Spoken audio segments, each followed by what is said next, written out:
A weekend search by local, state, and federal law enforcement agents ended Sunday morning with the capture of a man wanted for questioning in the death of a man in Randolph County. Warmer temperatures are on the way to East Alabama. We'll have the complete 7-day forecast coming up. Coming up in sports, the 75th annual Calhoun County Basketball Tournament has officially come to a close. We'll have interviews and highlights coming up.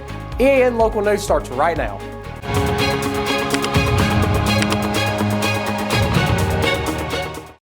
This segment of EAN Local News is brought to you by Oxford Lumber. Come visit us at any one of our 5 locations in Oxford, Roanoke, Talladega, Jacksonville, and Lincoln. Hello, we're glad you could join us. I'm Lori Denton. Cleburne County Sheriff John Daniel says Danny Cater of Randolph County was taken into custody at approximately 9:25 Sunday morning following a brief pursuit on County Road 19 near the Tallapoosa River Bridge. The pursuit ended swiftly and Cater was taken into custody without further incident. He is currently being held at the Cleburne County Jail. Daniel says Cater was wanted for questioning in a death investigation out of nearby Randolph County. Last Tuesday, the Randolph County Sheriff's Office began that investigation related to an incident that occurred in the Cool Springs area. Randolph County District Attorney Mike Segrist said deputies responded to the area that afternoon in reference to an unresponsive male. The individual was pronounced dead and his name has not yet been released. The search for Cater was conducted by the Cleburne and Randolph County Sheriff's Offices, along with the U.S. Marshals Service Fugitive Task Force, the Alabama Law Enforcement Agency, and police departments from Oxford, Lincoln, Heflin, and Lineville. Cater was spotted several times in the past few days on front porch video cameras, and officials shared those images on social media during the chase. Sheriff Daniel says the officers worked in extremely cold conditions to bring this operation to a safe conclusion. He said additional details regarding charges against Cater will be provided as soon as they are available. A person trapped inside a burning home in East Anniston was rescued Saturday night by Anniston firefighters. Officials say 4 units were sent to battle the fire in the area of 7th Street and Knox Avenue. When they arrived, firefighters quickly knocked down the flames and rescued a person from inside the home.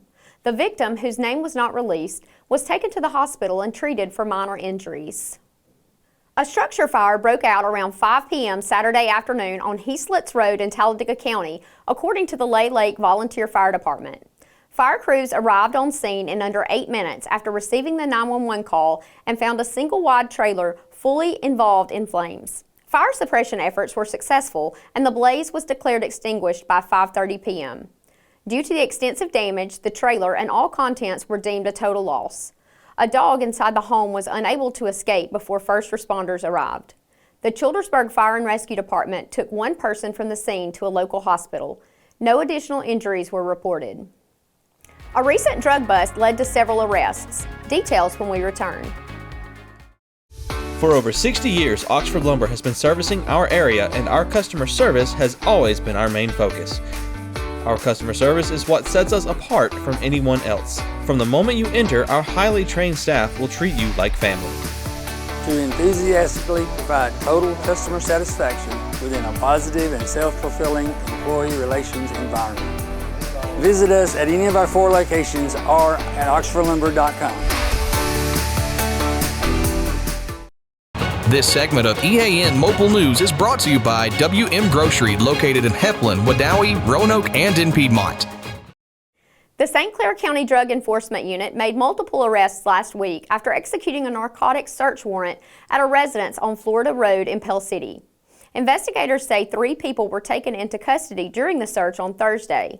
The Drug Enforcement Unit was assisted by the St. Clair County Sheriff's Patrol and the Pell City Police Department. 34-year-old Summer Watts of Raglan was arrested and charged with unlawful possession of a controlled substance and unlawful possession of drug paraphernalia. Her bond was set at $10,500. 51-year-old Scotty Gowers of Pell City was also arrested. He faces charges of unlawful possession of a controlled substance, unlawful possession of drug paraphernalia, and unlawful possession of marijuana in the 2nd degree. His bond was set at $11,500.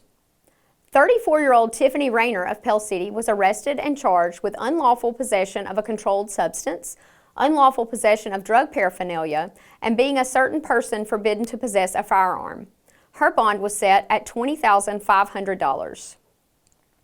All 3 suspects were booked into the St. Clair County Jail in Pell City, and the investigation remains ongoing. Shots fired near an area city bonfire leads to 2 arrests. That story is coming up next.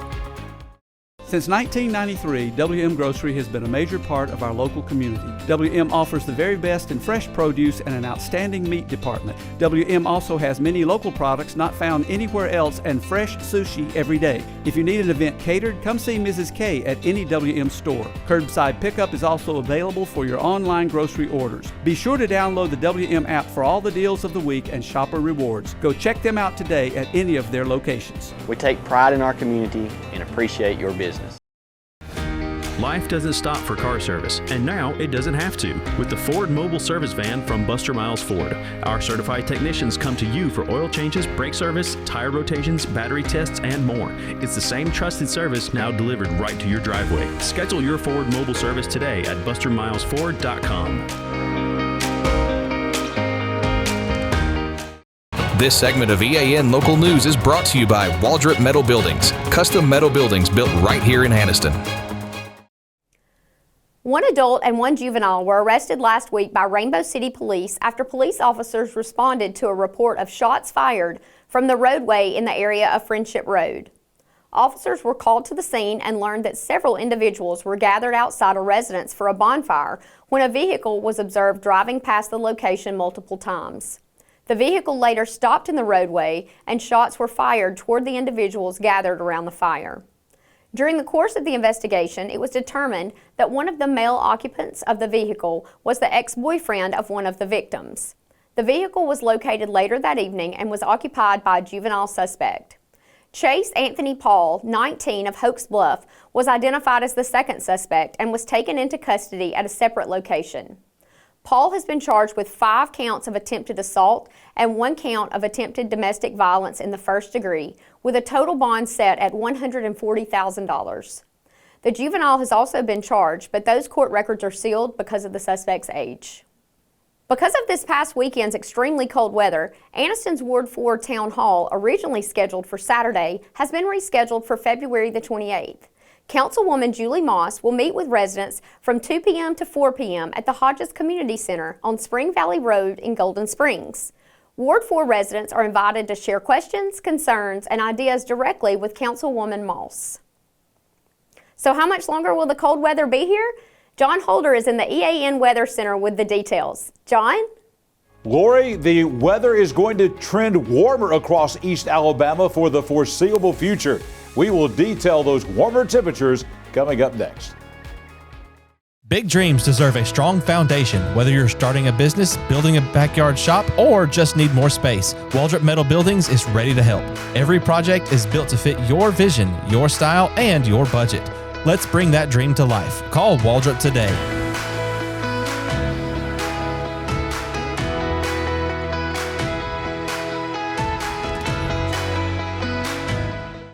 Hi, my name is Edith Couch, and I'm a patient at Good Hydrations. Well, I've known Dr. Sneed, and I've known the people at CARES ever since I moved here from Atlanta. And so I had told him about my infusions that I got because I went all the way to Birmingham. These are friends, and they're also very caring people. They asked me questions, asked me what I wanted, told me what they had to offer, what they thought would be best for me given my health situation. And so I've been coming here ever since the first trial one that I did with them.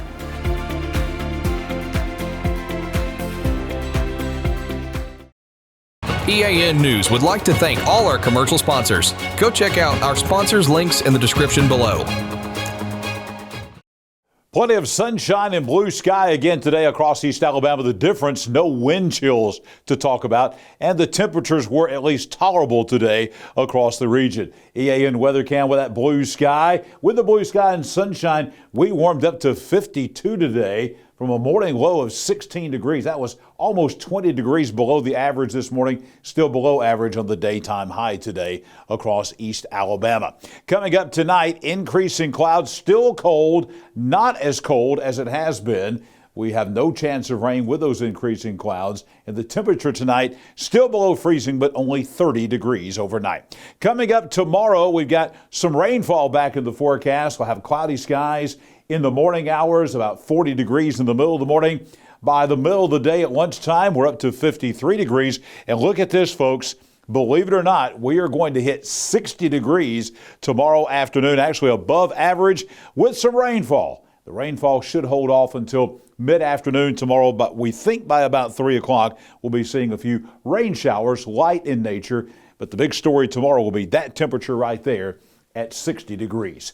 Here's the 7-day forecast. Of course, today was Groundhog Day, and the groundhog did see his shadow. That means typically, traditionally, 6 more weeks of winter time, but not really. As you look at our 7-day forecast here for East Alabama, we've got one more big cool down coming. That will begin on Wednesday, the high back to 50 degrees, a high of only 45 on Thursday. A couple of cold mornings coming up. We're back down to 24 Thursday morning, 26 on Friday morning. But the weekend right now looks pretty good. We'll be in the upper 50s on Friday, mid 50s on Saturday. Sunday will be a day where we're going to see temperatures in the upper 50s, flirting with 60 degrees. Once again, plenty of sunshine for the weekend compared to what we've had so far in 2026.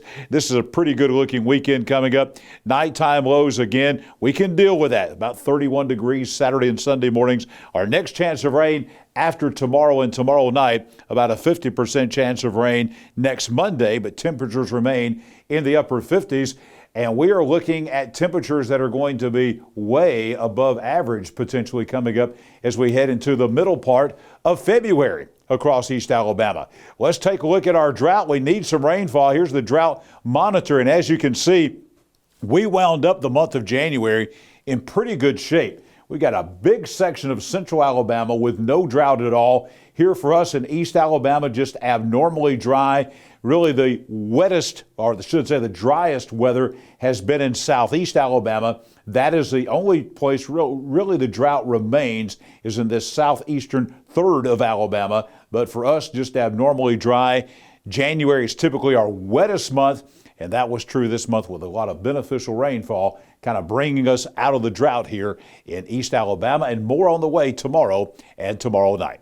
I'll be back here tomorrow morning, bright and early at 6 a.m. with your Tuesday weather at a glance.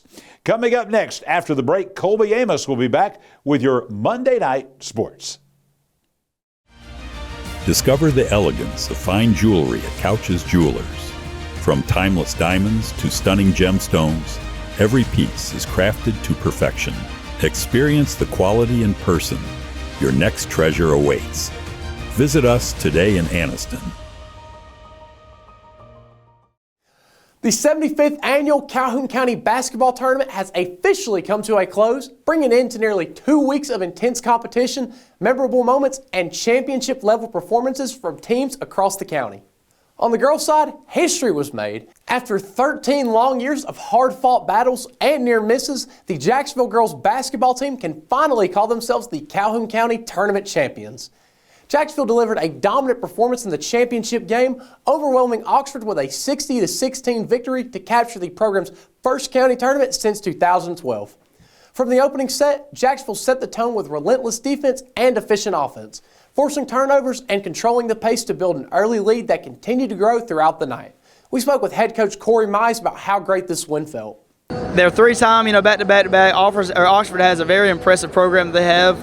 They were actually the ones that knocked us off last year in the county championship, and our girls got a taste of it. They know they didn't want to come in second again. So we had a game plan coming in. We knew it was going to be us and Oxford at the end. We had to make sure that if we stuck to our game plan, that's what it was going to be. So we came in, we had a goal, and I thought we achieved it. Something different happened for the county tournament this year. It was pushed back a week, meaning area tournaments would now be sooner. Coach Mize talks about the impact that this has on his team. We're in a 3-team area, which it benefits us this week, especially because now we don't play until the following Monday, which everybody else is starting on Thursday, Friday. So that's a big advantage for us. So we'll have about a week to prepare. We got Springville coming up on Monday, Alexandria on Tuesday, so we got 2 tough tests coming up. We know we got to handle business those 2 days, and then we'll have 3 days to get ready for this area. As the final buzzer sounded, Jacksonville celebrated a championship years into the making, a moment that capped off a historic run through the tournament. Coach Mize lastly highlights how well the Lady Golden Eagles played and some key takeaways. I thought defensively, we've been trying to work on how we're going to stop people from attacking the paint. We're trying to eliminate paint touches. So we've put in different keys to try to stop that. Tonight, I thought it went into effect well. I thought, we very, very limited paint touches from Oxford tonight. And when they did get there, they had some contested shots. So I will try to keep building on that next week. With the win, Jacksonville closes the book on the 75th annual Calhoun County Tournament as champions, adding a milestone to an already memorable season. While the girls' championship brought a long-awaited celebration, the boys' side of the Calhoun County Tournament delivered a familiar result at the top. Oxford once again proved why it is the standard in county basketball, rolling to a 75-48 win in the championship game to claim its third consecutive Calhoun County Tournament title. From the opening minutes, the Yellow Jackets controlled the tempo using balanced scoring and strong defensive pressure and depth to pull away to keep their championship streak alive. We spoke with Oxford head coach Joel Van Meter about his team's overall performance. I thought the first half was a half-court game. I thought the second half was a full-court game. The full-court game is going to benefit us. I thought it allowed us to get out in transition and get some easy baskets. They turned the ball over some. We played harder. As a coach, you got to do a better job of getting them to play harder all the time. But I thought they responded great at halftime and came out and made the plays they needed to make. With Oxford now as champions, this isn't the end. Area play is coming up with the postseason right around the corner. Coach Van Meter talks to us about their area and the games that they have. We finished 4-0. Shades Valley is a top at least 6-7 team in 6A. And we'll more than likely have to face them in the area championship game. And then the 6A Northeast region is the hardest region, in the state, in my opinion, in classification. There's so many good teams. So we're just trying to take it one day at a time, try to continue to get better and move forward through the season. With the victory, Oxford adds yet another county championship to its resume, cementing a three-peat and closing out the boys' side of the 75th annual Calhoun County Tournament in championship fashion. That's going to be all that we have for sports today. Back to you, Lori. Thank you for watching East Alabama Now Local News. We appreciate all of your support. Please like and subscribe to see more local news for your area. We'll see you back here Tuesday for your news on your schedule.